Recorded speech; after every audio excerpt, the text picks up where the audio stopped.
everyone, welcome back to my channel Easy English Lessons. Today I have come up with a new topic which is until, till or unless. So guys, in this video we will be discussing about advanced structure of English. So without any further delay, let's get started. So we frequently use this sort of sentences in our daily life, like जब तक सो रहा हूँ तब तक खा लो, जब तक पढ़ रहा हूँ तब तक लिख लो, या जब तक खा रहा हूँ तब तक मैच देख लो, या फिर जब तक बोल रहा हूँ तब तक सुनते रहो। तो बस यहाँ पर जब आप यूँ कहते हैं कि जब तक मैं काम कर रहा हूँ तब तक तुम वो काम कर लो, तो इसके लिए आप क्या यूज़ करते हैं? अनटिल, टिल या फिर अनलेस का। इन तीनों का मतलब होता है जब तक मैं काम कर रहा हूँ तब तक तुम वो काम कर लो। इंग्लिश में गाइज इसका एग्जैक्ट मतलब नहीं होता है ना, जब तक और तब तक, ये दो एग्जैक्ट मतलब इंग्लिश में नहीं बनता है इसका। इसके लिए हम अनटिल, टिल या फिर अनलेस का ही यूज़ करते हैं। तो गाइस अनटिल और टिल जो है ये टाइम ओरिएंटेड होते हैं, है ना। जब एक टाइम में कोई काम हो रहा होता है आप उसको बता रहे होते हैं, और एक्शन डिपेंड करता है ना, कोई एक्शन हो रहा था और वो टाइम के ऊपर डिपेंड करता है, टाइम ओरिएंटेड होता है।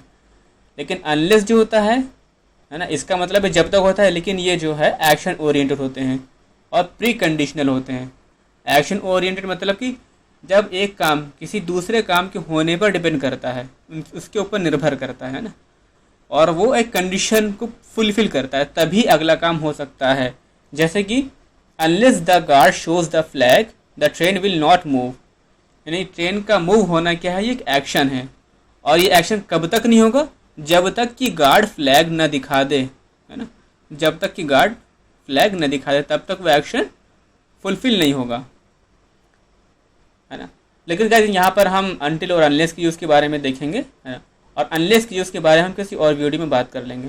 तो ये हम वीडियो में आगे बढ़ते हैं, इसके स्ट्रक्चर को हम देख लेते हैं।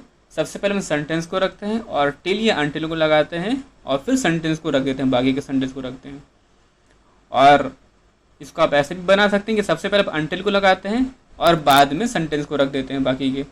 गाइस यहाँ पर ध्यान देने वाली बात यह है कि till never comes at the beginning of the sentence. Till कभी भी स्टार्टिंग में नहीं आता है सेंटेंस के, अनटिल आता है, लेकिन टिल नहीं आता है। तो स्पोकन इंग्लिश में आप टिल और अनटिल दोनों को बीच में ला करके यूज़ कर सकते हैं ना, दोनों ही आपका सही होगा। तो गाइस इसको हम अच्छी तरह से समझने के लिए कुछ एग्जाम्पल्स को देख लेते हैं। जैसे कि हमारा पहला एग्जाम्पल है, जब तक वो सो रहा है तब तक तुम मुझसे बात कर सकते हो, है ना। यानी कि you can talk to me till he is sleeping, you can talk to me until he is sleeping, ऐसा भी कह सकते हैं। और या फिर आप इसको यूँ भी कह सकते हैं कि until he is sleeping you can talk to me, until he is sleeping you can talk to me.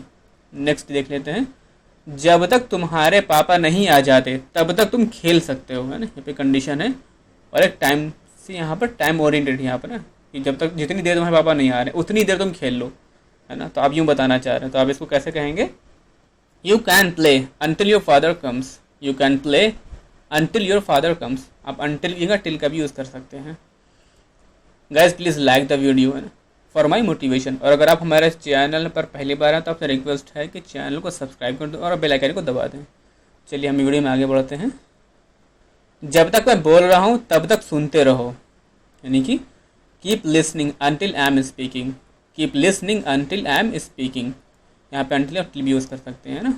Next, जब तक मैं नहा रहा हूँ तब तक खाना खा लो, है ना, यानी कि इस बीच तुम खाना खा लो, जिस बीच में नहा रहा हूँ। तो आप इसको कैसे कहेंगे? Have food until I am taking a shower, have food until I am taking a shower. Shower का मतलब नहाना होता है, आप शावर की जगह बाथ भी यूज़ कर सकते हैं, है ना।